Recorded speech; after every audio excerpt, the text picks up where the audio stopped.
السلام عليكم ورحمة الله وبركاته. الحمد لله الذي أسبغ علينا نعمه ظاهرة وباطنة، والصلاة والسلام على سيدنا محمد المبعوث رحمة للعالمين وعلى آله وصحبه أجمعين ومن اهتدى بهديه إلى يوم الدين. رب اشرح لي صدري ويسر لي أمري واحلل عقدة من لساني يفقهوا قولي. سبحانك لا علم لنا إلا ما علمتنا إنك أنت العليم الحكيم. ربنا زدنا علما وارزقنا فهما ووفقنا عملا صالحا وافتح علينا فتوح العارفين برحمتك يا أرحم الراحمين. أما بعد، إخوة الإيمان، tuan-tuan muslimin muslimat, khusus tuan pengurusi, tuan imam, hadirin hadirat, ibtum wa taba man syarakum mutabawwa'tum minal jannati manzila. Alhamdulillah, pada malam Jumat yang diberkati, kita diperkenankan untuk berhimpun di sebaik-baik tempat di bumi ini, yakni di rumah Allah Subhanahu wa Ta'ala, di dalam sebaik-baik majlis, yaitu majlis ilmu, untuk kita nak sambung daurah 40 hadis mengenai puasa Ramadan. Berhubung beberapa hari lagi kita akan memasuki bulan Ramadan, maka kita wajib mempersiapkan diri, dan sebaik-baik persiapan adalah ilmu tentang Ramadan. Baik, pada sesi yang kedua ni kita akan masuk pada hadis yang ke-13, muka surat 27. An Abi Hurairah radhiyallahu anhu anna Rasulullah sallallahu alaihi wasallam qala: Man shoma Ramadana imanan wa ihtisaban ghufira lahu ma taqaddama min dhanbihi. Muttafaqun alaih. Daripada Abu Hurairah radhiyallahu anhu bahwa Rasulullah sallallahu alaihi wasallam bersabda, sesiapa yang berpuasa Ramadan dengan penuh keimanan dan pengharapan, yakni kepada balasan Allah Subhanahu wa Ta'ala, akan diampuni dosanya yang lalu. Hadis riwayat Imam Bukhari dan Imam Muslim. Maka hadis Rasulullah sallallahu alaihi wasallam ini menjelaskan kepada kita bahawa peluang untuk kita nak diampunkan dosa yang lalu itu sudah ada di hadapan, yaitu bulan Ramadan. Maka Rasulullah sallallahu alaihi wasallam sabda, man shoma Ramadana imanan, sesiapa yang berpuasa Ramadan dengan penuh keimanan. Apa makna dengan penuh keimanan? Yakni mengimani kewajiban puasa Ramadan, dan semata menjalankan berpuasa kerana menjalankan perintah Allah Subhanahu wa Ta'ala. Wahtisaban, dan semata mengharapkan balasan daripada Allah Subhanahu wa Ta'ala, yakni ikhlas liwajhillahil karim. Maka puasa ni akan menghapus dosa-dosa yang lalu selama 1 tahun. Subhanallah. Ya, nah maka Tuan-tuan dan puan-puan yang dikasihi Allah Subhanahu wa taala, peluang untuk kita nak mendapatkan ampunan daripada Allah Subhanahu wa taala ada di hadapan kita. Maka kita wajib mempersiapkan diri ya, di bulan Sya'ban ini, yakni dengan membanyakkan puasa, ya, berzikir, baca Quran, salawat ke atas Rasulullah sallallahu alaihi wasallam, sehingga Ramadan tiba kita dah terbiasa puasa sehingga terasa ringan. Apabila kita beribadah pada bulan Ramadan dengan ringan, maka akan terasa nikmat, sehingga kita akan lebih bersungguh-sungguh di dalam berpuasa. Baik, kemudian hadis yang ke-14, an Abi Hurairah radhiyallahu anhu qala qala Rasulullah sallallahu alaihi wasallam, laisa as-siyam min al-akli wash-shurbi aw asy-syarbi faqat, wa innama as-siyam min al-laghwi war-rafathi, fa in sabbaka ahadun aw jahila 'alaika faqul inni sha'im. Rawahu Ibnu Khuzaimah wa Ibnu Hibban wal Hakim wa qala hadza haditsun hasanun, hadza haditsun sahih. Daripada Abu Hurairah radhiyallahu anhu, Rasulullah sallallahu alaihi wasallam bersabda, puasa itu bukan sekadar menahan diri daripada makan dan minum sahaja, tetapi puasa itu daripada perkara-perkara yang tidak bermanfaat dan perkataan yang kotor. Jika seseorang mencelamu atau berbuat jahat denganmu, maka katakanlah, saya sedang berpuasa. Hadis riwayat Imam Ibnu Khuzaimah, Ibnu Hibban, Al-Hakim dengan sanad yang sahih. Baik. Dalam hadis ini Rasulullah sallallahu alaihi wasallam bahwa menjelaskan hakikat daripada puasa. Sebab puasa ini ada syariat, ya, ada hakikat, dan kedua-dua ini mesti menyatu. Baik. Oleh sebab itu kita mesti bezakan antara siyam. Jadi di dalam bahasa Arab, puasa ni ada dua, siyam dan saum. Apa beza antara siyam dan saum? Ya, memang kalau kita terjemah kedua-dua bermakna puasa. Tetapi daripada segi makna, siyam itu memiliki makna menahan diri daripada makan, minum, ya, berhubungan badan suami istri dan benda-benda yang membatalkan puasa. Dan siam ni semua orang boleh berpuasa dengan makna siam ni. Bahkan budak-budak kecil pun dia boleh tahan diri daripada makan, minum dan yang lainnya. Tetapi kenapa Allah Subhanahu wa taala mewajibkan kepada kita untuk menahan diri daripada makan? Makan tu halal, minum tu halal, ya, berhubungan badan suami istri itu halal. Tapi kenapa dalam puasa kita diharamkan? Tujuannya adalah supaya kita boleh mengawal kita punya nafsu. Maknanya apa? Kalau yang halal saja kita dah boleh kawal nafsu kita, bahkan makan minum adalah keperluan kita yang paling utama, kita boleh kawal kita punya nafsu, apatah lagi yang haram. Nah, maka kalau yang halal kita tinggalkan, kemudian yang haram kita buat, maka tak ada makna, tak ada makna daripada kita tinggalkan yang halal. Nah, oleh sebab tu hakikat berpuasa tu bukan sekadar kita tinggalkan makan dan minum saja. Memang secara hukum fiqh puasa tu sudah sah.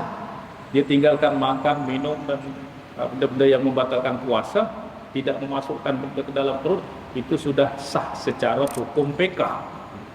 tetapi belum tentu makbul, belum tentu diterima oleh Allah Subhanahu wa taala. Sebab untuk diterima mesti ada syarat mencukupi syarat-syarat kesempurnaan. Syarat-syarat kesempurnaan itu apa? Yaitu di samping kita menahan diri daripada makan, minum dan lain sebagainya, kita juga menahan diri daripada menahan lisan, tidak berdusta, menahan mata, tidak memandang kepada yang haram, menahan telinga, tidak mendengar yang haram, dan seterusnya. Nah, inilah makna daripada saum. Jadi saum itu memiliki makna yang lebih tinggi, makna yang lebih dalam. Baik. Dari mana kita dapat makna yang saum ni beza dengan makna yang siar ni? Di dalam Al-Quran Allah Subhanahu wa taala berfirman berkenaan dengan Sayyidah Maryam, fa imma tarayanna ahadan minal bashari faquli inni nadartu lirrahmani sauman. Sayyidah Maryam tidak mengatakan inni nadartu lirrahmani siyaman, tapi sauman. Baik. Kemudian dijelaskan apa sauman tadi? Apa bentuk daripada aku berpuasa? Aku bernazar, ya, bernazar untuk Allah untuk berpuasa. Puasa itu seperti apa? Falan ukallimal yauma insiya. Maka aku tak akan bercakap kepada sesiapa manusia pun.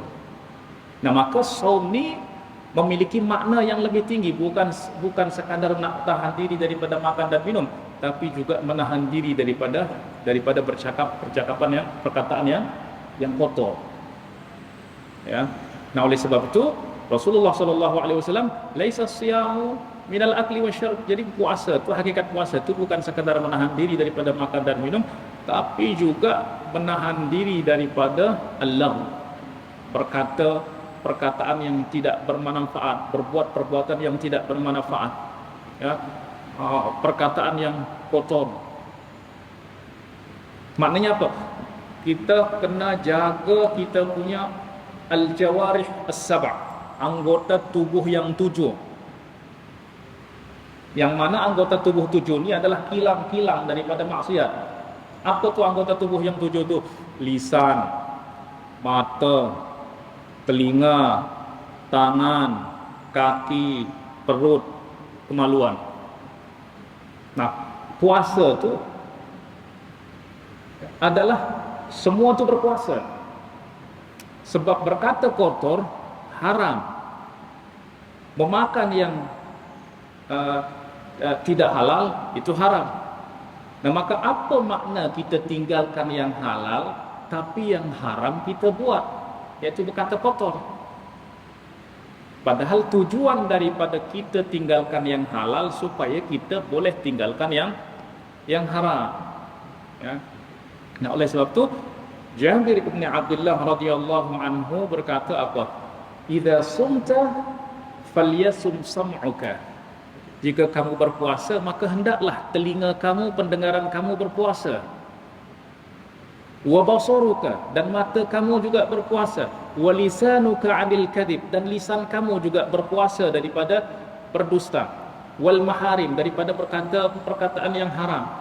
Wa da'adzal qadim, dan tanganmu juga tidak menyakiti sesiapa pun. Bahkan kamu punya pembantu pun jangan kau sakiti. Wal yakun 'alaika waqarun wa sakinah, dan hendaknya bertindaklah dengan penuh marwah dan tenang di hari puasamu. Itulah hakikat daripada puasa. Nah, kemudian Rasulullah sallallahu alaihi wasallam bagi kita nak menjaga diri kita apabila ada orang yang mungkin memancing kita punya emosi sehingga kita emosi amarah. Apa yang mesti kita buat? Maka Rasulullah bersabda, fa in sabbaka ahadun, apabila ada orang yang mencelamu, memakimu, au jahila alaika ahadun, ya, atau berbuat jahat,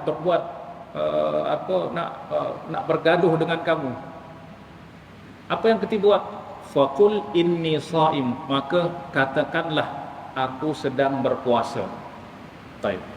Apa makna aku sedang berpuasa ni?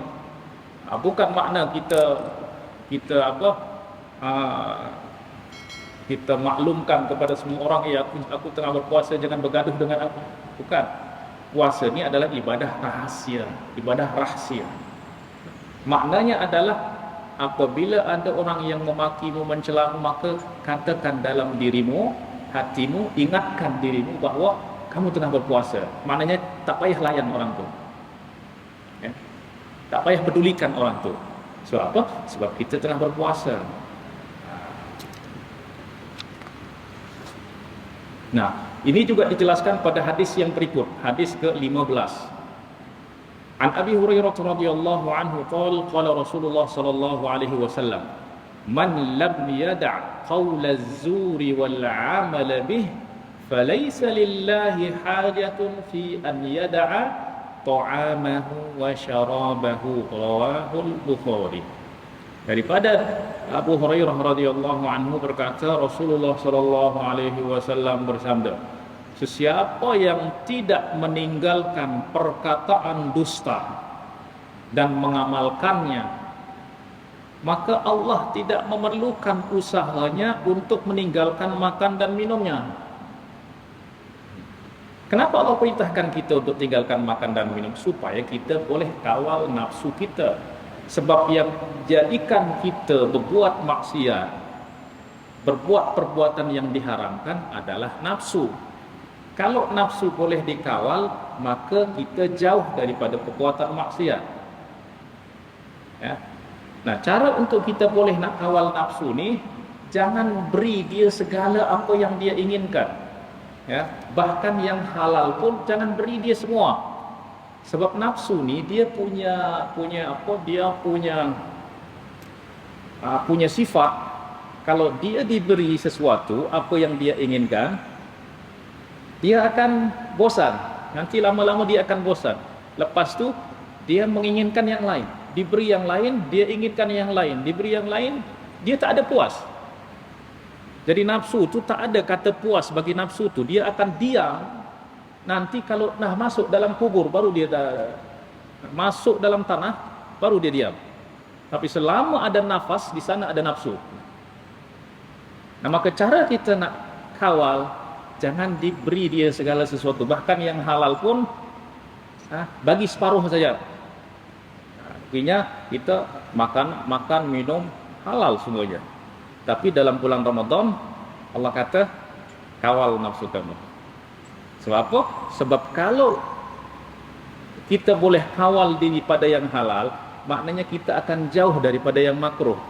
Kalau daripada yang makruh jauh lagi daripada yang syubhat. Kalau syubhat pun kita jauhkan, lagi jauh daripada yang haram. Maknanya apa?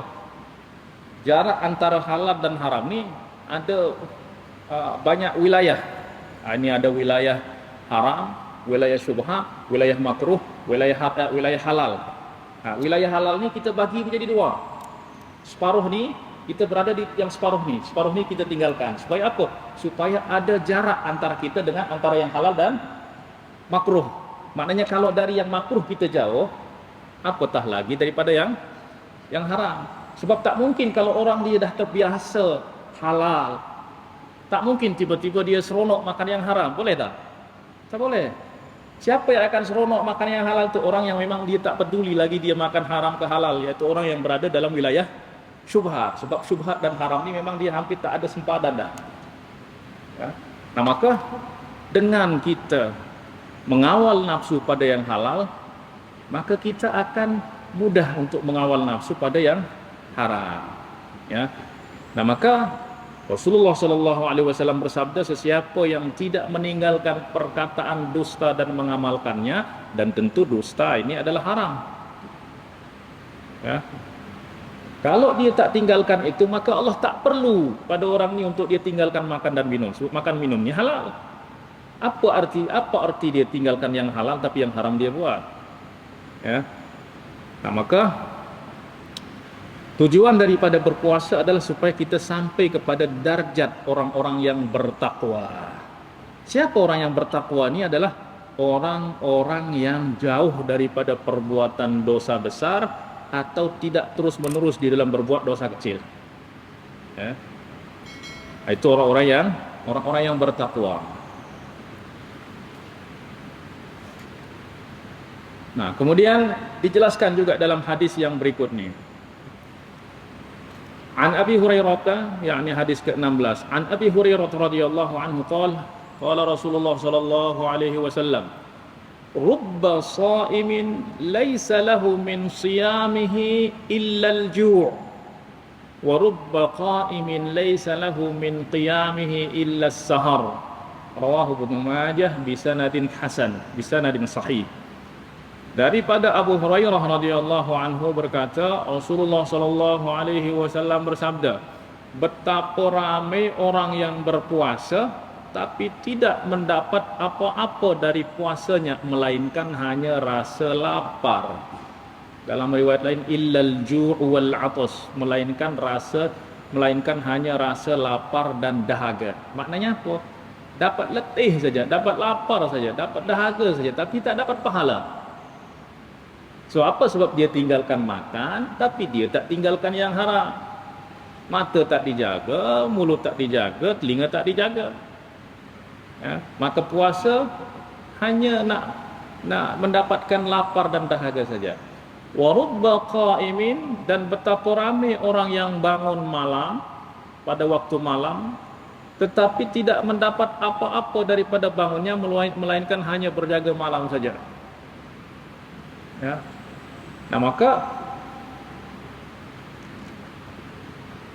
puasa ini Imam Al-Ghazali dia bagi menjadi 3 peringkat. Ada puasa orang awam, puasa umum, orang awam, yakni semua boleh buat, yakni budak-budak kecil pun dia boleh, kanak-kanak pun dia boleh buat. Siapa saja boleh buat puasa ni, yaitu dengan menahan perut dan kemaluan daripada syahwat, makan, minum dan bersetubuh atau berhubungan badan. Itu puasa semua orang boleh buat. Nah, puasa yang kedua adalah puasa orang khusus. Ya, puasa orang khusus. Puasa orang khusus ni seperti apa? Yaitu dengan cara sebagaimana di atas, menahan diri daripada makan, minum dan seterusnya, ditambah dengan menahan pendengaran, penglihatan, lidah, tangan, kaki dan lain-lain anggota badan daripada segala perbuatan dosa. Ya. Baik. Tentu ini tingkatan lebih tinggi daripada yang pertama. Kemudian ada yang lebih tinggi lagi, yaitu yang ketiga, puasa orang khususul khusus. Nah, kalau yang kedua tadi yang VIP. Puasa VIP. Kalau yang ketiga ni VVIP dah. Siapa? Apa khususul khusus? Very important person. Yaitu apa? Dia puasa dengan cara yang pertama dan kedua, ya, yaitu selain dengan cara yang di atas, juga dengan puasa hati. Kalau tadi anggota tubuh semua berpuasa. Kalau yang ketiga ni, ya, anggota tubuh semua berpuasa, perut berpuasa, hati juga berpuasa. Puasa hati seperti apa?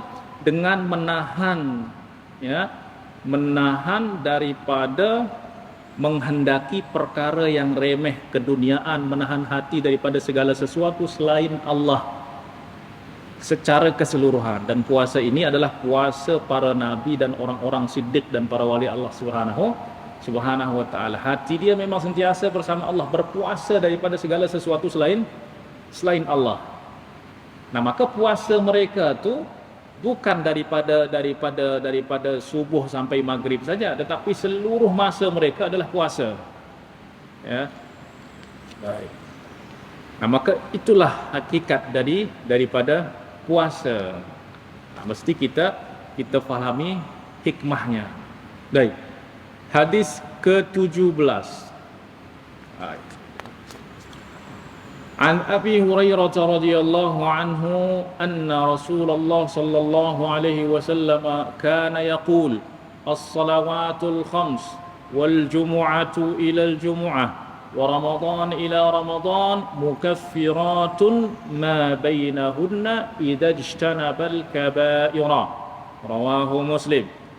Daripada Abu Hurairah radhiyallahu anhu bahwa Rasulullah sallallahu alaihi wasallam bersabda, salat 5 waktu, salat Jumat hingga Jumat berikutnya, dan puasa Ramadan hingga Ramadan berikutnya adalah penghapus dosa yang dilakukan antaranya jika dia menjauhi dosa-dosa besar. Nah, maknanya kita solat, ya, solat maghrib dan isya. Nah, dosa yang ada di antara maghrib dan isya itu dihapus. Ya. Kemudian solat subuh. Nah, solat yang antara dosa yang ada antara subuh dan isya dihapus oleh kedua solatnya. Tapi ada syarat. Apa syarat? Menjauhi dosa-dosa besar. Sebab dosa besar ini tidak diampuni dengan perbuatan-perbuatan amal soleh, tapi dia hanya diampuni apabila hamba itu bertaubat, menyesali dosa itu. Oleh sebab itu disyaratkan idza ijtanabal kaba'ir. Ya, oleh sebab itu Allah Subhanahu wa taala berfirman, in tajtanibu kaba'ira ma tunhauna anhu nukaffir ankum sayyi'atikum. Nukaffir ankum sayyi'atikum. Jika kamu menjauhkan dosa-dosa besar di antara dosa-dosa yang dilarang kamu melakukannya, kami ampunkan kesalahan-kesalahan dosa kecil kamu. Ya. Nah, apa dosa-dosa besar nih? Ya, ini dosa-dosa seperti mencuri, minum khamar, berjudi, derhaka kepada kedua orang tua, syirik, ya, dan lain-lain dosa yang memang ada ancaman di dalam Al-Quran ataupun dalam hadis. Nah, maka apabila itu kita jauhkan, maka amal-amal soleh kita akan menghapus dosa-dosa yang lain itu. Nah, maknanya apa? Allah Subhanahu wa taala tahu kita punya kelemahan. Sebab Allah menciptakan kita dengan sifat lemah. Wa khuliqal insanu dha'ifa. Dan Rasulullah sallallahu alaihi wasallam bersabda, al-insanu mahallul khata'i wan nisyan. Manusia itu adalah tempat bagi kesilapan dan kesalahan. Nah, karena memang sifat kita ni banyak berbuat salah, sama ada sengaja atau tidak sengaja, maka Allah beri kita penghapus, banyak penghapus yang dapat menghapuskan dosa-dosa kita. Di antaranya adalah solat 5 waktu, kemudian Jumat, solat Jumat hingga Jumat berikutnya menghapus dosa di antara keduanya. Kemudian Ramadan hingga Ramadan berikutnya itu akan menghapus dosa-dosa yang ada di antara keduanya. Ya. Baik. Kemudian hadis yang ke-18. An Abi Sa'id Al-Khudri radhiyallahu anhu qala Rasulullah sallallahu alaihi wasallam man shoma Ramadan وعرف حدوده وتحفظ مما كان ينبغي له أن يتحفظ فيه كفر ما قبله. Daripada Abu Sa'id Al-Khudri radhiyallahu anhu berkata, Rasulullah sallallahu alaihi wasallam bersabda, sesiapa yang berpuasa Ramadan dan dia mengetahui batas-batasnya, ya, yakni yang dijelaskan tadi, meninggalkan makan dan minum, kemudian menjaga mata, telinga dan seluruh anggota tubuh yang lain, ya. Wa tahaffadha, dan dia menjaga apa yang patut dia jaga, maka Allah akan menghapuskan dosa-dosanya yang lalu. Nah, maka semua hadis ini menguatkan bahwa Ramadan itu banyak penghapus dosa di dalam Ramadan ini. Itulah sebab orang yang mendapati Ramadan, kemudian Ramadan berlalu, kemudian dosa dia tidak dihapuskan, itu orang adalah orang yang celaka, kata Rasulullah. Sebab apa? Sebab di dalam Ramadan ini banyak penghapus dosa. Ya, banyak penghapus dosa yang dihapus selama setahun. Yang pertama, man shoma ramadhana imanan wa ihtisaban ghufira lahu ma taqaddama min dhanbih. Sesiapa yang berpuasa bulan Ramadan dengan penuh keimanan dan pengharapan balasan daripada Allah, ya, ghufira lahu, diampunkan dosanya yang lalu. Maka berpuasa Ramadan penghapus dosa yang lalu. Baik. Kemudian penghapus yang kedua, mungkin ada berbaki lagi dosa-dosa dia, mungkin sebab ada kurang sempurna puasanya sehingga ada baki dosa-dosa sedikit. Ada penghapus yang kedua lagi, yaitu apa? Man qama ramadhana imanan wahtisaban ghufira lahu ma taqaddama min dzambi. Sesiapa yang qiyam, solat qiyam itu apa? Solat tarawih.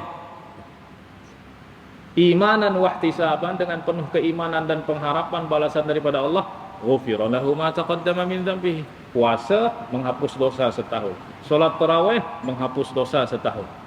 Kemudian yang ketiga, man qama lailatal qadri imanan wahtisaban ghufira lahu ma taqaddama min dzambi. Siapa yang solat qiyam pada malam Lailatul Qadar, maknanya berbuat ketaatan amal soleh pada menghidupkan malam Lailatul Qadar dengan beragam ketaatan dan amal soleh, ghufira lahu ma taqaddama min dzambihi. Coba, ada 3 penghapus dosa di dalam bulan Ramadan. Tambah lagi, ada penghapus lain yang tadi disebutkan, yaitu apa? Solat 5 waktu juga kita buat dalam bulan Ramadan juga. Ya. Selain daripada solat 5 waktu, ada penghapus lain juga, yaitu apa? Solat Jumat. Kita ada 4 Jumat atau 5 Jumat dalam bulan Ramadan. Nah, maka kalau ada orang yang mendapati Ramadan, kemudian Ramadan berlalu, dosanya tak diampunkan oleh Allah. Nah, ini maknanya orang memang tidak orang yang celaka, kata Rasulullah. Ya, seperti dijelaskan pada hadis yang ke-19. Ya. Hadis yang ke-19, Rasulullah sallallahu alaihi wasallam sabda daripada Abu Hurairah, an Abi Hurairah radhiyallahu anhu qala Rasulullah sallallahu alaihi wasallam, raghima anfu rajulin dzukirtu indahu falam yusalli alayya wa raghima anfu rajulin dakhala alayhi ramadan fansalakha qabla an yughfara lahu wa raghima anfu rajulin adraka indahu abawahu al-kibara falam yudkhilahu al-jannah, rawahu at-Tirmizi wa qala hadza haditsun hasan. Baik. Daripada Abu Hurairah radhiyallahu anhu berkata, Rasulullah sallallahu alaihi wasallam bersabda, terhinalah, celakalah seseorang yang namaku disebut di sisinya kemudian dia tidak berselawat ke atasku sallallahu alaihi wasallam. Maka Rasulullah mendoakan apabila ada orang yang mendengar nama Rasulullah tapi dia tidak berselawat. Sebab itulah yang dikata oleh Rasulullah sebagai orang yang bakhil.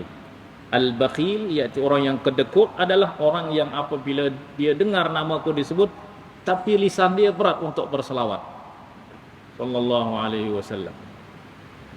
Kemudian yang kedua, raghima anfu rajulin, terhinalah, celakalah seseorang yang datang kepadanya bulan Ramadan, kemudian bulan itu berlalu tapi dosanya tidak diampunkan. Dia masih bawa dosa.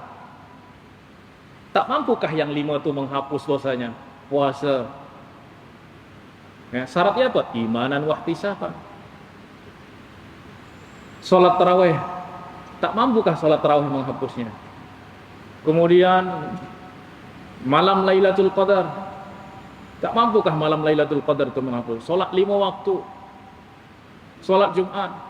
Nah, kalau 5 penghapus ni tak dapat menghapus dosa orang ni, itu maknanya memang dah terlampau. Maka Rasulullah kata celaka orang ni. Betul-betul celaka. Tambah lagi Lailatul Qadar. Mungkin saya ulas sedikit. Tadi saya dah jelaskan tadi bahawa Lailatul Qadar ni adalah anugerah yang Allah Subhanahu wa taala beri kepada umat Rasulullah sallallahu alaihi wasallam, yaitu umat yang dia punya umur pendek. 60 tahun, 70 tahun. Kalau kita nak banding dengan umat-umat terdahulu, masya-Allah, ada yang mereka 1000 tahun, 2000 tahun. Bahkan zaman Nabi Nuh alaihi salam tu umur orang tu ribuan tahun. Disebutkan di dalam kitab-kitab sirah bahawa Nabi Nuh pernah berjalan, kemudian dia mendapati seorang orang tua menangis. Kemudian ditanya, apa sebab kamu menangis? Kata dia, anak aku mati, anak aku meninggal. Umur dia berapa? Umur dia 200 tahun. Dia menangisi anaknya yang mati umur 200 tahun. Ya maknanya umur kita dibanding dengan umat-umat terdahulu itu tak ada apa. Maknanya mereka boleh beribadah 1000 tahun, kita hanya beribadah 60 tahun. Itu pun belum diskon lagi, diskon 15 tahun sebelum balik atau dah lupa, dah hilang apa akal, diskon. Tapi ya, sebenarnya Allah beri kita umur pendek ni sebab apa? Sebab Allah nak ringankan beban kepada kita. Tak nak kita nak letih di dunia ni. Ya. Tak nak bebankan kita dengan banyak amal. Tetapi sedikit amal, banyak pahala. Maka Allah Subhanahu wa taala beri Lailatul Qadar. Lailatul Qadar ni khairun min alfi syahr, lebih baik daripada 1000 bulan. 1000 bulan tu 83 tahun 4 bulan. Maknanya beribadah pada malam Lailatul Qadar lebih baik daripada beribadah 83 tahun 4 bulan di luar yang tidak ada Lailatul Qadar. Bayangkan kalau kita dapat satu Lailatul Qadar, dah sama seperti kita beribadah tak henti-henti selama 83 tahun lebih. Masya Allah. Kalau umur kita 60 tadi seperti saya jelaskan, kita 60 kemudian diskon 15, potong 15, tolak 15, baki 45. Maknanya kalau kita dapat di Lailatul Qadar 45 kali, macam mana kita nak dapat Lailatul Qadar? Mudah saja. Mudah. Caranya seperti apa? Bersungguh-sungguh daripada awal Ramadan hingga akhir Ramadan, confirm dapat Lailatul Qadar. Sebab Lailatul Qadar itu ada dalam bulan Ramadan. Dan makna mendapat Lailatul Qadar itu adalah apa? Kita beribadah pada malam itu maknanya mendapat Lailatul Qadar, memperoleh Lailatul Qadar. Maka orang yang bersungguh-sungguh pada awal Ramadan sampai akhir Ramadan, atau setidaknya sekurang-kurangnya 10 malam terakhir, insya-Allah dapat Lailatul Qadar. Nah, kalau kita dapat 45 Lailatul Qadar, ya, dalam 45 dalam 83 4 bulan dah berapa tahun tu? Dah melebihi umur umat Nabi Nuh dah. Kita beribadah lebih daripada 3753 tahun. Ini umat diberikan kepada umat Rasulullah sallallahu alaihi wasallam. Itulah di antara keutamaan malam Lailatul Qadar ni. Nah, maka kalau malam ni tak mampu juga menghapus, memang orang ni memang dah terlampau teruk lah. Ya. Nah, kemudian yang ketiga kata Rasulullah, waradhima anfu rajulin, terhinalah, celakalah orang yang mendapati kedua orang tuanya di sampingnya di waktu tua, tetapi keduanya tidak memasukkannya ke dalam surga. Maknanya apa? Dia hidup, orang tuanya masih hidup dan orang tuanya dah tua, dia tidak berbakti kepada kedua orang tuanya, sehingga oleh sebab dia tidak berbakti, dia tidak masuk dalam surga. Maknanya Allah ketika ya kita hidup kemudian orang tua kita masih hidup, itu maknanya nak beri peluang kepada kita untuk masuk dalam surga. Al-jannatu tahta aqdamil ummahat. Ya, surga itu ada di bawah tapak kaki ibu. Ridallah fi ridal walidain, ridha Allah itu ada pada keridhaan orang tua. Nah, maka kalau ada orang mendapati orang tuanya masih hidup, kemudian kalau orang tua kedua orang tuanya ini tak boleh masukkan dia ke dalam surga, maknanya oleh sebab dia tak berbakti, maka orang ini adalah orang yang celaka. Ya. Maka ini peluang-peluang yang sangat besar yang Allah Subhanahu wa taala berikan kita pada bulan Ramadan. Oleh sebab itu bulan Ramadan ini dikenali sebagai Syahru al-'Itq minan nar, bulan penyelamatan, pembebasan daripada api neraka. Baik, hadis ke-20. An Talhah bin Ubaidillah radhiyallahu anhuma anna rajulaini qadima ala Rasulillah sallallahu alaihi wasallam wa kana islamuhuma jami'an. Mungkin ini hadis panjang sikit, saya akan terus terjemah dia. Bahawa ada dua orang lelaki datang kepada Rasulullah sallallahu alaihi wasallam. Wa kana islamuhuma jami'an, dan mereka berdua masuk Islam serentak secara bersamaan. Dia berhijrah kepada Rasulullah kemudian masuk Islam secara bersamaan. Tak. Wa kana ahaduhuma ashadda ijtihadan min sahibihi. Nah, kemudian salah seorang daripada dua orang ni lebih bersungguh-sungguh di dalam beramal daripada sahabatnya yang satu lagi. Faghazal mujtahidu minhuma fastushid. Nah, kemudian yang bersungguh-sungguh ini ikut berperang, ikut berjihad, kemudian mati syahid. Summa makasal al-akharu ba'dahu sanatan summa tufiya. Kemudian sahabat yang satu lagi ini dia hidup 1 tahun ya selepas kawan dia yang mati syahid ni. Baik. Qala Talha, kemudian Talha berkata, fara'aitu fima yaran naimu ka'anni 'inda babil jannah. Talha bercerita, maka aku melihat di dalam mimpi seolah-olah aku berada di depan, di hadapan pintu syurga. Idza ana bihima, dan aku bersama dua orang tadi. Fa'adhina wa qad kharaja kharijun minal jannah. Nah, kemudian daripada surga keluar seseorang. Fa'adhina lilladhi tuwfiyal akhirah minhuma. Kemudian orang yang keluar daripada surga itu mengizinkan untuk masuk ke dalam surga orang yang mati lebih akhir, yang tidak mati syahid ni. Thumma kharaja fa'adhina lilladhi istushhid. Nah, kemudian dia keluar lagi, ya, baru dia izinkan orang yang mati syahid ni untuk masuk ke surga. Thumma kharaja ilayya faqala li irji' fa innahu lam ya'ti laka ba'd. Nah, kemudian dua orang tu keluar daripada surga dan berkata kepadaku, pulanglah kamu, belum tiba saatnya bagimu. Maknanya belum tiba saatnya bagi kamu untuk masuk surga sebab kamu masih hidup.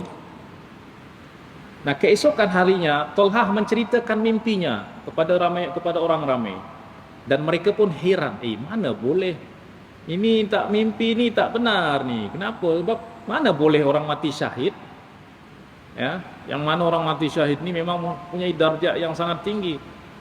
Tapi orang yang mati biasa-biasa dia masuk surga lebih awal. Mestinya yang mati syahid ni masuk surga lebih awal. Mereka heran. Fabalagha dzalika Rasulullah sallallahu alaihi wasallam. Akhirnya cerita itu pun sampai kepada Rasulullah sallallahu alaihi wasallam. Faqala min ayyi dzalika ta'jabun.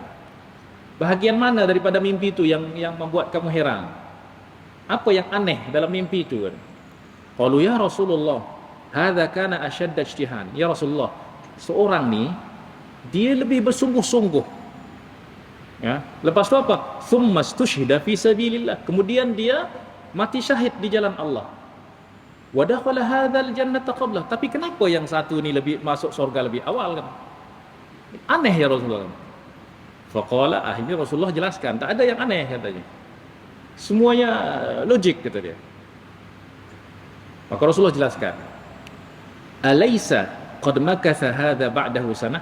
Bukankah yang masuk surga lebih awal ni hidup umurnya lebih panjang 1 tahun daripada kawan yang mati syahid ni? Para sahabat, benar ya Rasulullah, betul ya Rasulullah. Dia umur dia lebih panjang 1 tahun. Baik. Wa adraka Ramadan fasawmahu. Baik, dalam 1 tahun tu bukankah dia menjumpai Ramadan?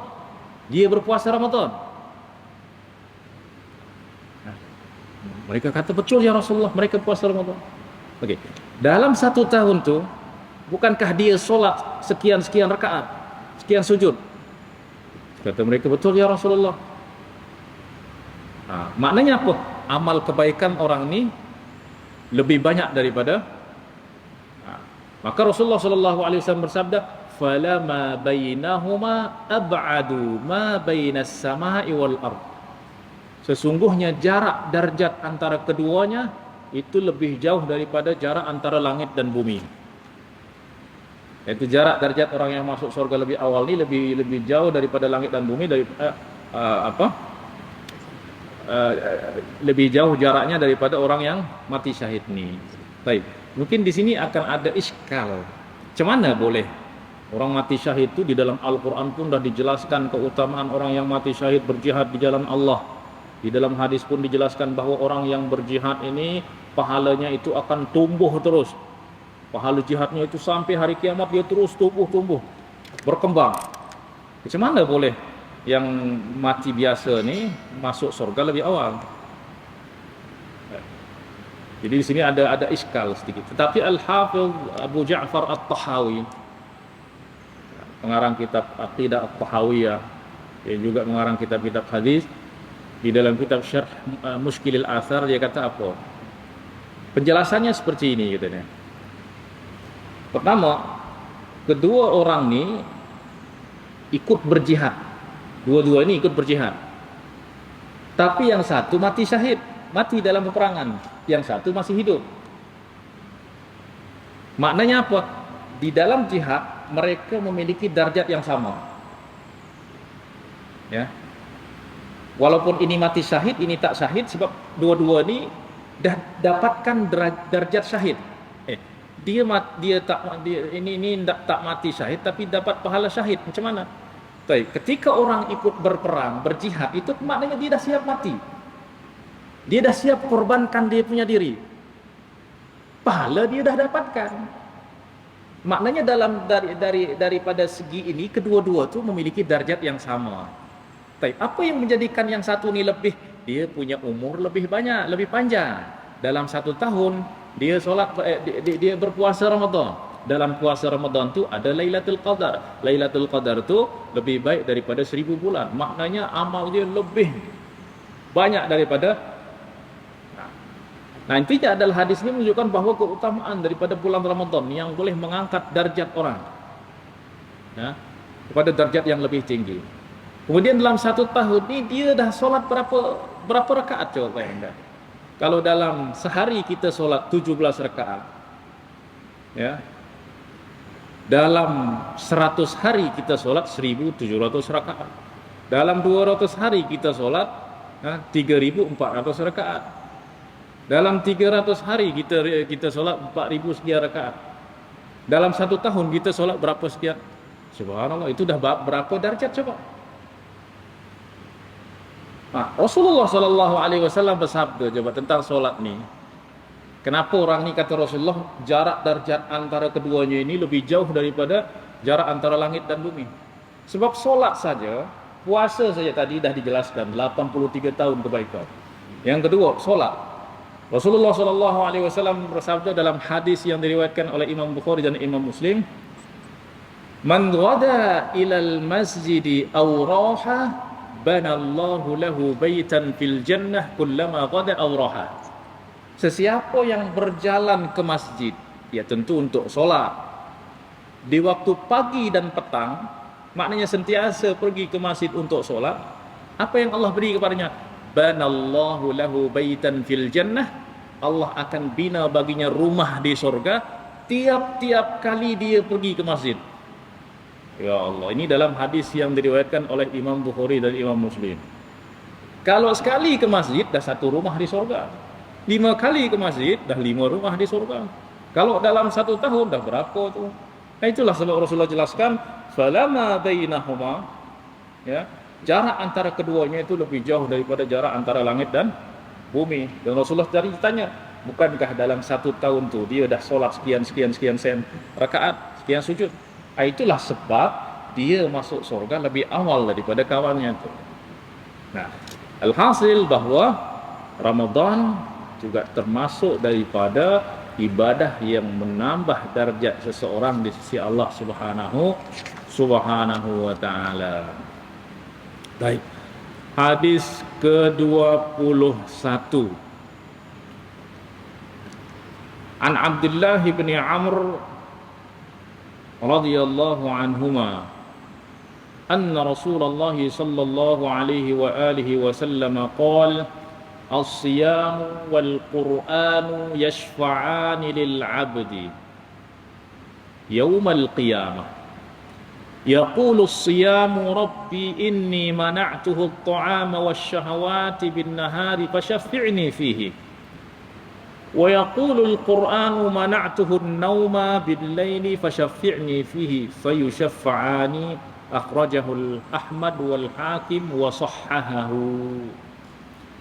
Daripada Abdullah bin Amr ibn al-As radhiyallahu anhuma bahwa Rasulullah sallallahu alaihi wasallam bersabda, puasa dan Al-Quran keduanya akan memberi syafaat kepada seorang hamba pada hari kiamat. Baik, syafaat itu apa? Syafaat adalah pertolongan, keselamatan. Maknanya puasa nanti akan memberi keselamatan atau akan memohon keselamatan kepada Allah bagi seorang hamba yang berpuasa.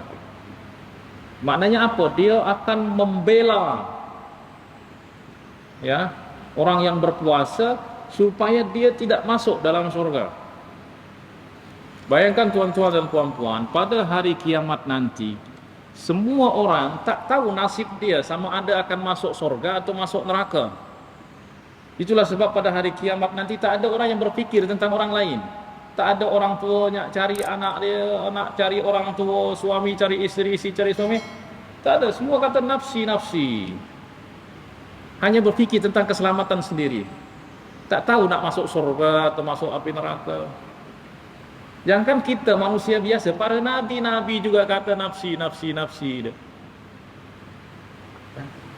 Tapi di saat ataupun di saat yang memang sangat menakutkan, mencemaskan, membimbangkan, mengkhawatirkan, tiba-tiba ada yang datang membela kita.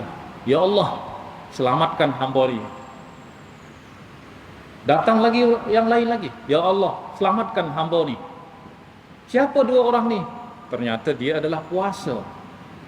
Yang satu lagi adalah Al-Quran.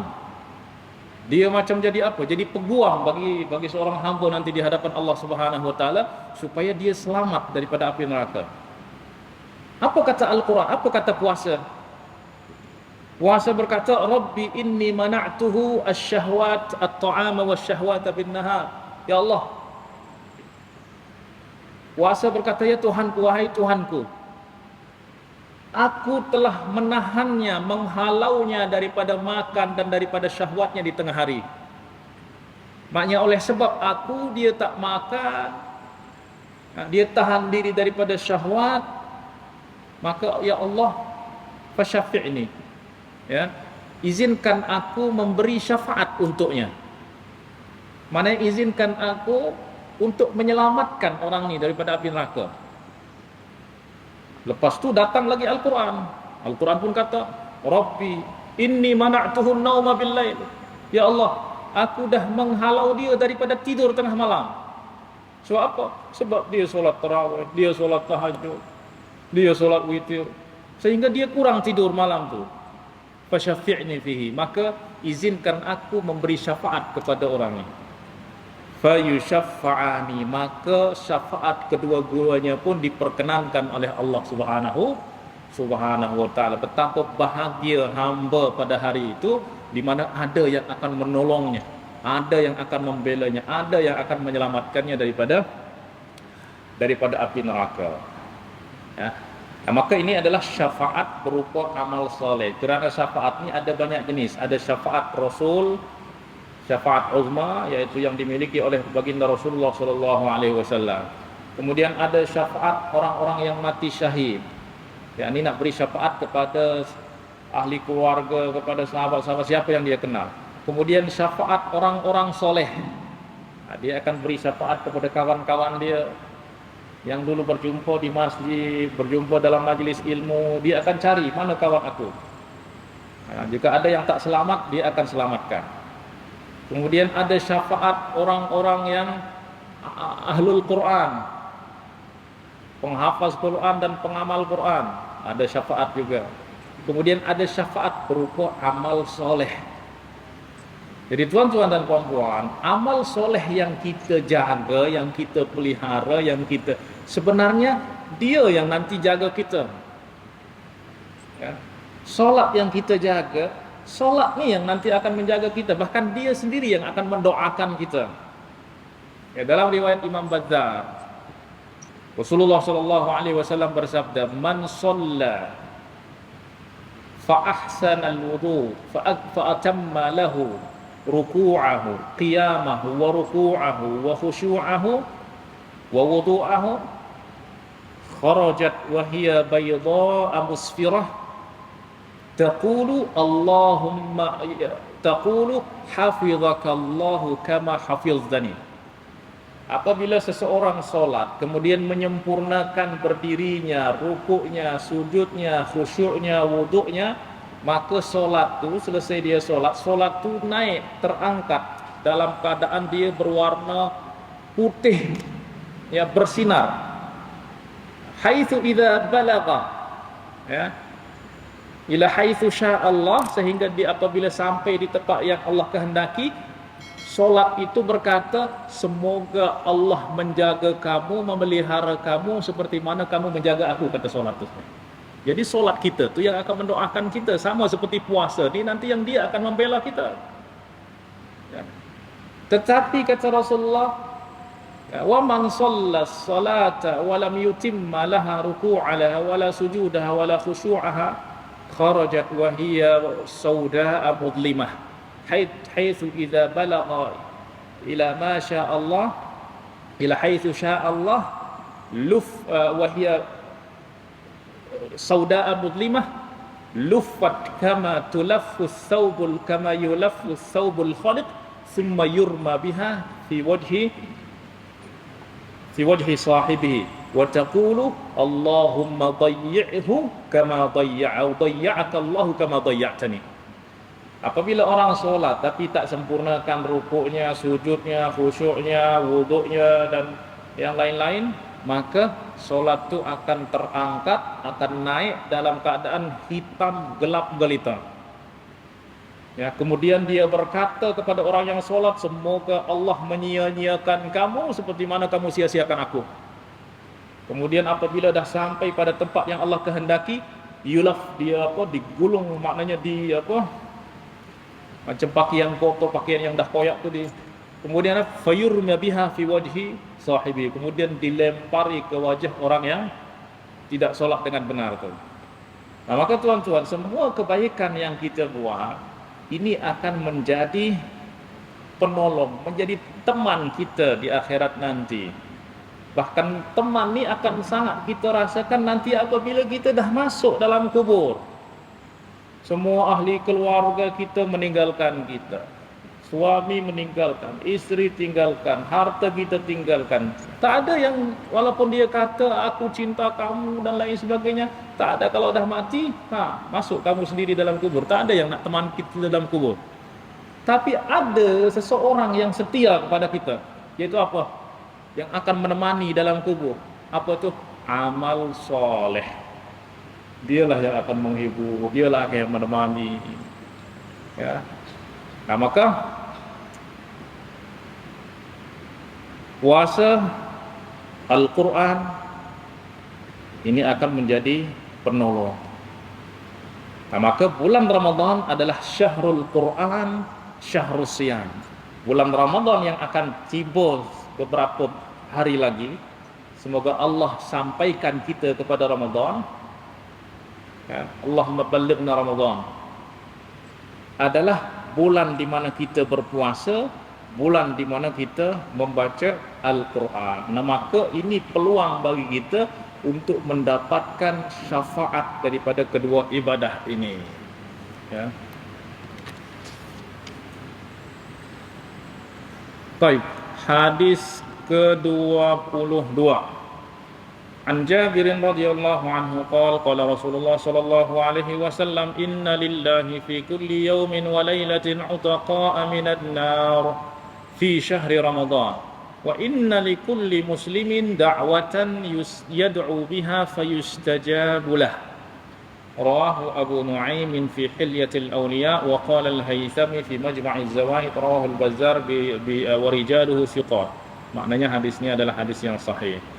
Daripada Jabir radhiyallahu anhu, Rasulullah sallallahu alaihi wasallam bersabda, sesungguhnya pada setiap hari dan malam Allah memiliki orang-orang yang diselamatkan pada bulan Ramadan. Maknanya ada hamba-hamba yang diselamatkan daripada api neraka pada bulan Ramadan. Ya, itu setiap hari dan setiap malam. Maknanya diselamatkan itu apa? Bukan maknanya yang dah masuk api neraka ini dikeluarkan, tidak. Orang yang hidup, orang yang masih hidup, itu dia diselamatkan daripada api neraka. Maknanya apa? Seperti yang tadi pagi saya jelaskan, bahwa setiap orang daripada kita ni, dia dah ada nama di surga, ada nama di api neraka. Jadi kita ada nama di surga, ada nama di, maknanya Allah dah siapkan bagi kita dua tempat, tempat di surga, tempat di api neraka. Dan tiap-tiap orang tu dah ada nama di surga tu. Ya. Baik. Tapi pada bulan Ramadan, tiap-tiap malam ada hamba-hamba yang diselamatkan daripada api neraka. Maknanya apa? Nama dia dihapus daripada senarai orang-orang yang akan masuk dalam api neraka. Dihapus namanya. Maknanya apa? Dia akan selamat daripada api neraka. Sebab kalau nama dah terhapus, selama-lamanya akan terhapus. Dia tak akan balik tertulis lagi. Nah, itu bila tiap-tiap malam, tiap-tiap hari ada Allah lihat siapa yang bersungguh-sungguh, ini berhak untuk dihapus namanya daripada api neraka. Itulah sebab syahrul Ramadan ini dikenali sebagai syahrul itqi minan nar, bulan pembebasan daripada api neraka. Ya. Nah, maka subhanallah, inilah makna bahwa Ramadan ini adalah syahrun mubarak, bulan yang diberkati. Betapa banyak anugerah kurniaan kebaikan yang Allah Subhanahu wa taala berikan melalui bulan Ramadan.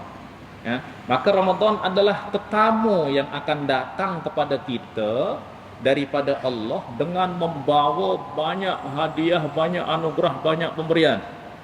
Nah, siapa yang akan diberikan semua itu? Orang yang menyambut Ramadan itu dengan bersungguh-sungguh. Orang yang memuliakan tetamu ini, dialah yang akan mendapatkan kemuliaan daripada Allah Subhanahu wa taala. Kemudian yang kedua, wa inna likulli muslimin da'wah. Dan setiap muslim mempunyai satu doa yang jika dia mengucapkannya atau memohon dengan doa itu, doanya itu akan diperkenankan oleh Allah Subhanahu wa taala. Jadi ada doa-doa yang berpeluang untuk diijabah pada bulan Ramadan. Tapi ada satu doa yang pasti Allah terima kalau dia berdoa dengan doa ini. Tapi Allah sembunyikan masanya itu, ya, tak diberitahu. Supaya apa? Supaya kita bersungguh-sungguh. Kalau kita bersungguh-sungguh, banyak berdoa, pasti ada yang diterima oleh Allah Subhanahu wa taala. Nah, terkhusus pada bulan Ramadan ini adalah bulan yang memang Allah Subhanahu wa taala buka pintu-pintu langit.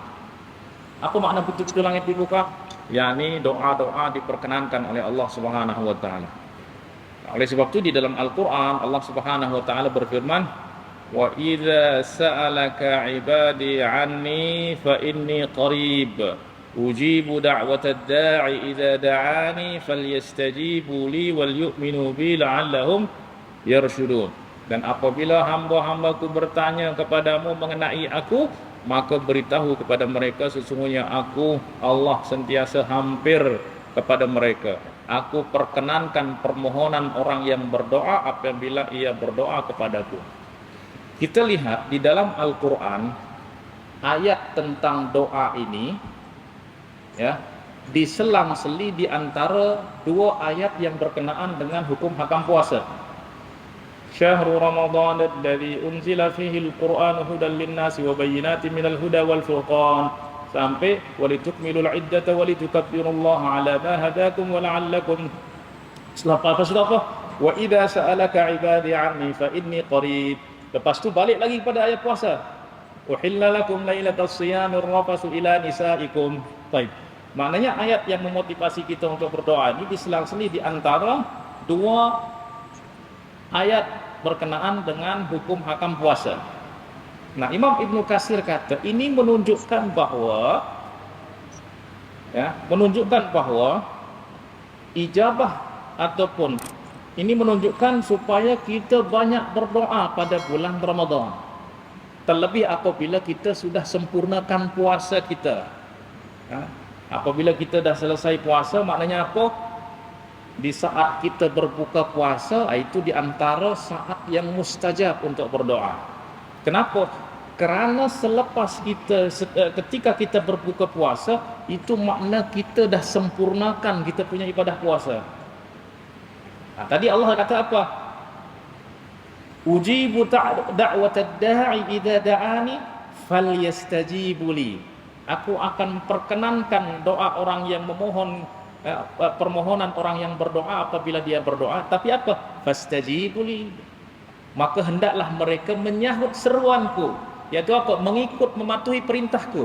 Kita berpuasa, kita dah patuhi perintah Allah Subhanahu wa taala. Maka kalau kita berdoa di sana, Allah Subhanahu wa taala perkenankan. Itulah sebab sebelum kita berbuka, sebelum itu kita doa dulu. Ya, doa apa? Doa Allahumma inni as'aluka bi rahmatikal wasi'ah allati wasi'at kulla syai'in taghfir li, atau doa-doa apa saja. Ya. Kita punya ada hajat, kita doa sebelum kita berbuka puasa itu. Ya, atau saat kita berbuka puasa. Nah, itu adalah saat yang mustajab. Taib hadis yang ke-23. Ini berkenaan dengan doa-doa orang yang berpuasa.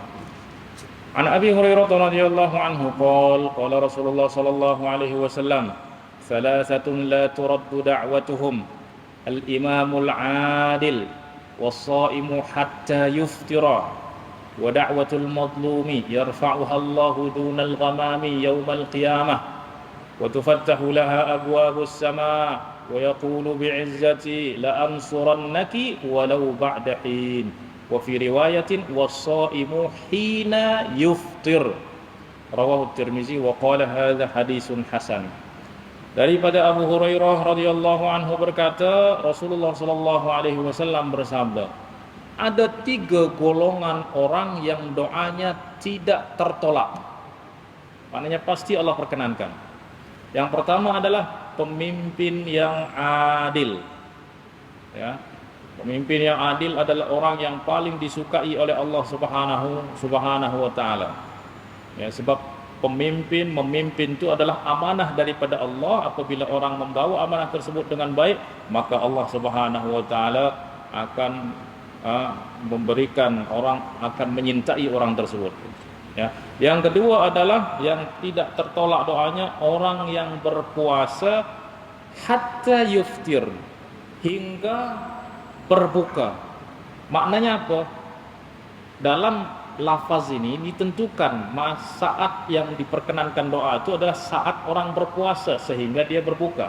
Maknanya ketika dia tengah-tengah berpuasa, dia berdoa, sebab dia berdoa dalam keadaan dia taat kepada Allah, maka itu adalah saat yang diperkenankan untuk doa. Kemudian doa yang ketiga yang tidak tertolak adalah doa orang yang dizalimi. Ya. Oleh sebab itu kita kena berhati-hati daripada menzalimi orang lain. Sebab orang ni apabila dizalimi kemudian dia berdoa, bahaya gitu. Siapapun dia, ya, tak kisah dia orang muslim ke non muslim ke, yang penting dia dizalimi, kalau dia berdoa bahaya. Ya, sebab di sini Rasulullah tak sebutkan yang siapa yang dizalimi itu. Yang penting dia dizalimi, ya. Yang dizalimi itu adalah hamba Allah, ciptaan Allah. Ya. Kalau dia berdoa, maka laisa bainahu wa bainallahi hijab. Tidak ada antara orang yang zalim atau doa yang orang yang zalim ni, antara dia dengan Allah tak ada hijab. Nah, maka orang yang berpuasa tadi kata di antara doa yang dimustajab adalah orang yang berpuasa hingga dia berbuka. Dalam riwayat lain hina yuftir, yakni orang yang berpuasa ketika dia berbuka puasa, yaitu apabila dia berbuka puasa. Maknanya saat yang mustajab atau waktu yang mustajab adalah saat berbuka puasa. Dan ini yang dikuatkan oleh hadis-hadis berikut nih. Nah, di antaranya adalah hadis yang ke-24.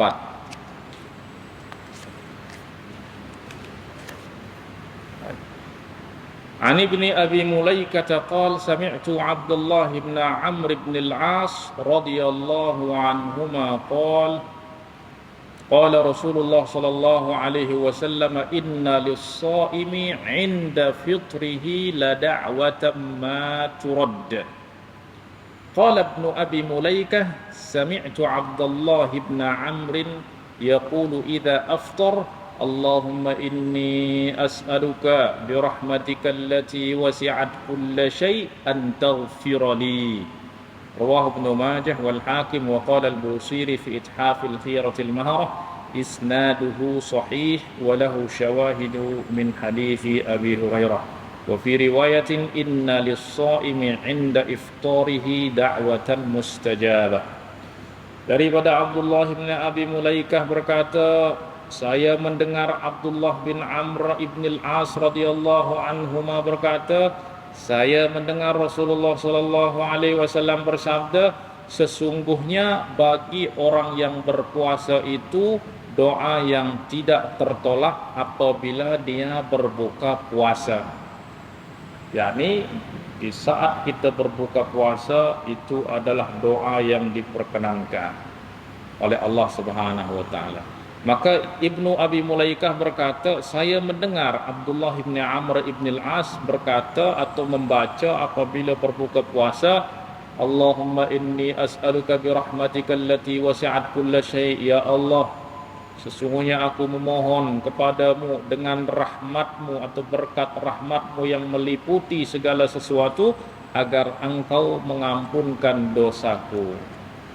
Ya, ini juga doa yang kita baca di saat berbuka puasa, ya. Atau seperti yang tadi kita jelaskan bahwa boleh baca doa-doa, dibenarkan doa-doa apa juga, ya. Penting doa untuk maslahat akhirat atau maslahat dunia.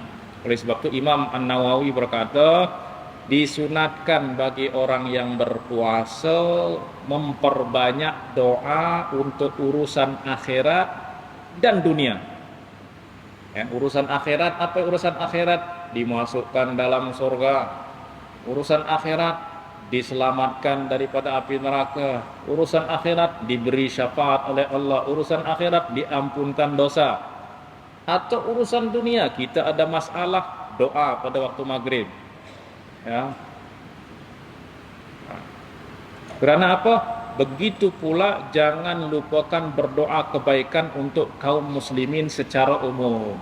Kita doakan diri sendiri, kita doakan orang tua kita doakan seluruh kaum muslimin.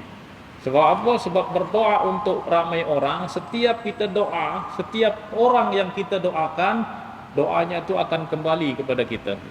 Kalau seluruh kaum muslimin kita doakan Allahumma ighfir lil mu'minin wal mu'minat wal muslimin wal muslimat, maka setiap orang muslim doanya akan balik kepada kita. Ya, bahkan malaikat berkata apa?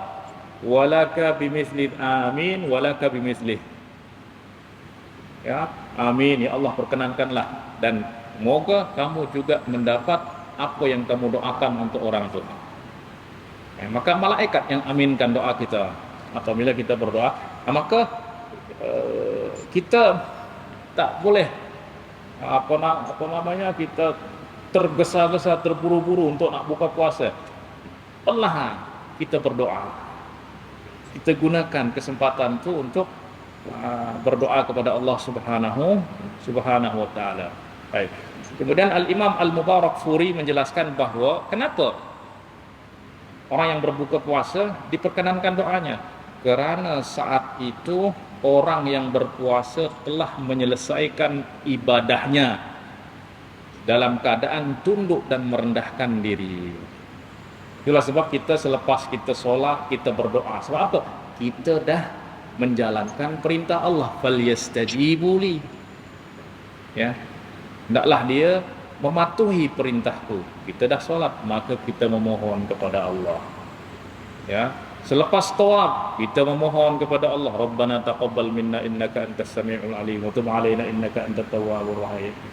Jadi kita disunahkan untuk berdoa setiap kali kita berbuat kebaikan.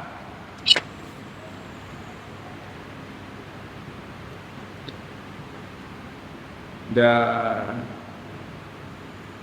sudah cukup. Sudah habis. Kita cukupkan, ya Allah. So, kalau saya baca semua sekarang, esok masih ada baki 15 lagi, mungkin esok apa esok pagi lah kita hatamkan. Sebab semestinya esok malam hatam, tapi jangkaannya tengah hari itu dari esok. Ya. Satu hadis lagi, kita tutup dengan satu hadis ni. Hadis ke-25. An Ibn Abbas radhiyallahu anhuma qala kana Rasulullah sallallahu alaihi wasallam ajwadan nas wa kana ajwadu ma yakunu fi Ramadan hina yalqahu Jibril wa kana Jibril yalqahu fi kulli lailatin min Ramadan fayudarisuhu al-Qur'an wa Rasulullah sallallahu alaihi wasallam ajwadu bil khairi min ar-rihil mursalah rawahu al-Bukhari.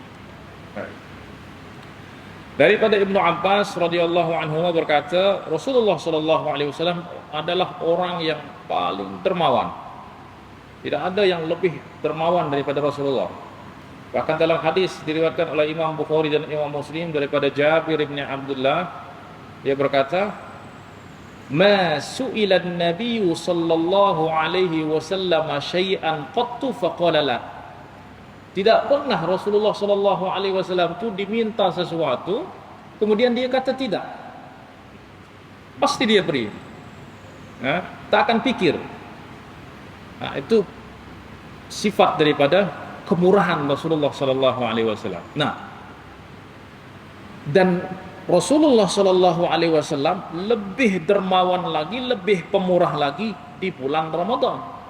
Apabila bertemu dengan Jibril alaihissalam, datang Jibril, Rasulullah makin semangat di dalam berbuat ataupun bersedekah dan lain sebagainya. Dan Jibril bertemu dengan Rasulullah atau dengan baginda Rasulullah sallallahu alaihi wasallam setiap malam Ramadan, kemudian membaca Al-Quran bersama. Jadi tiap-tiap malam Jibril alaihissalam turun dan menemui Rasulullah, menjumpai Rasulullah.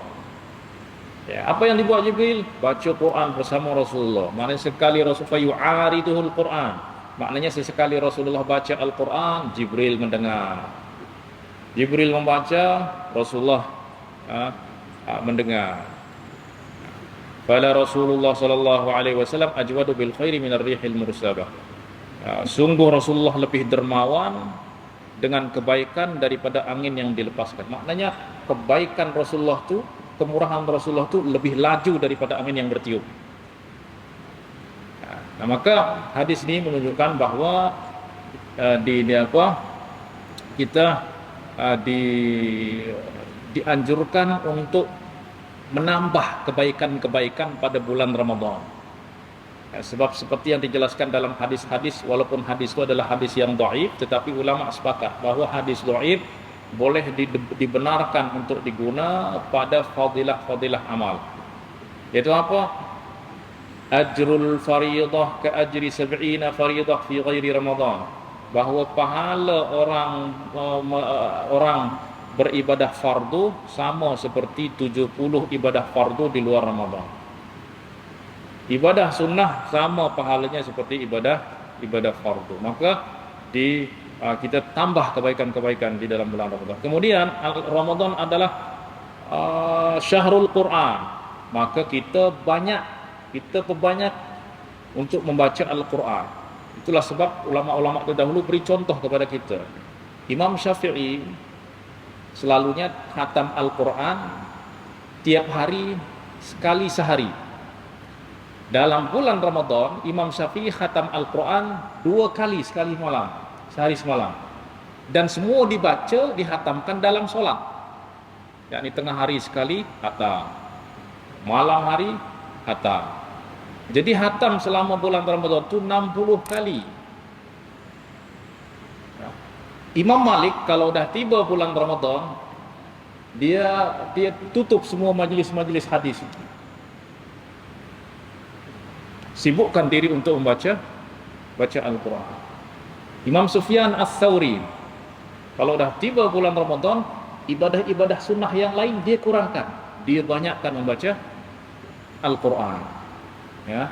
Maka Al-Quran Ramadan adalah Syahrul Quran, dan bukan saja Syahrul Al-Quran. Kalau kita lihat nanti pada hadis berikutnya, semua kitab-kitab yang Allah turunkan kepada nabi-nabi itu diturunkan pada bulan Ramadan.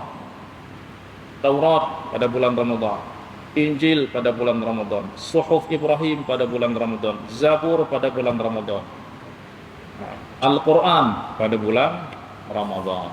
InsyaAllah itu akan kita baca esok pagi biiznillah ta'ala. Baiklah tuan-tuan dan puan-puan yang dikasihi, alhamdulillah untuk sesi kedua daurah kitab 40 hadis mengenai puasa Ramadan kita cukupkan, dan kita berdoa semoga Allah Subhanahu wa taala berkati kita pada bulan Syaban, dan Allah sampaikan kita kepada bulan Ramadan, dan semoga Allah beri taufik kepada kita untuk dapat bersungguh-sungguh di dalam menyambut bulan Ramadan yang akan datang lebih baik daripada bulan-bulan yang sebelum.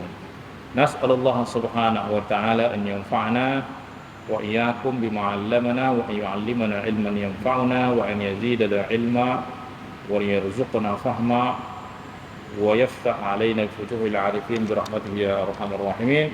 Aqulu qawli hadha wa astaghfirullah li wa lakum. Wassalamualaikum warahmatullahi wabarakatuh.